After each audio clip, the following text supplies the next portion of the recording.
Marketing பத்தி, customers பத்தி நீங்க எவ்வளோ தூரம் புரிஞ்சுன்னு இருக்கீங்க? சார் இதுக்கு கஸ்டமர்ஸ் எவ்வளோ இருக்காங்க?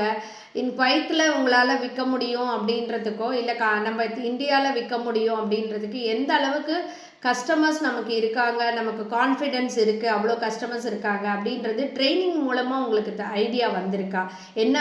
எந்த அளவுக்கு கான்ஃபிடன்ஸ் வந்திருக்கு? கண்டிப்பா எனக்கு ஒரு 80% மேலேயே கான்ஃபிடன்ஸ் வந்திருக்கு. ஒரு கொஞ்சம் தான் நாலேஜ் இருந்தது. ஆனா இப்ப போதுமான அளவுக்கு உள்ள கான்ஃபிடன்ஸ் எனக்கு இருக்கு.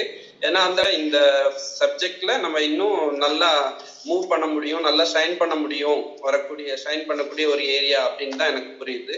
ஸோ இந்த கோர்ஸ்ல விசேஷமா அந்த எந்தெந்த ஏரியால நம்ம இதை ப்ரொமோட் பண்ண முடியும் அப்படின்னு சொல்றத கண்டிப்பா நான் படிச்சிருக்கேன் அப்படின்னு சொல்லி ஸ்ட்ராங்கா சொல்ல முடியும். குவைத் மார்க்கெட்லயும் ஒரு மார்க்கெட் ரிசர்ச் பண்ணி இங்க உள்ள ஏரியாஸ் பத்தி நீங்க சொன்னீங்க. அது ட்ரூ தான். அது இந்த மாதிரி ஆர்கானிக் இதுல நிறைய பேர் இருக்கிறதுனால அவங்களுக்கு அடுத்த லெவல்ல மைக்ரோ கிரீன்ஸ் தான் இம்பார்ட்டன்ட். அப்போ மைக்ரோ கிரீன்ஸ்ல அவங்க கண்டிப்பா வருவாங்க அப்படின்னு சொல்லக்கூடிய நம்பிக்கை இருக்கு.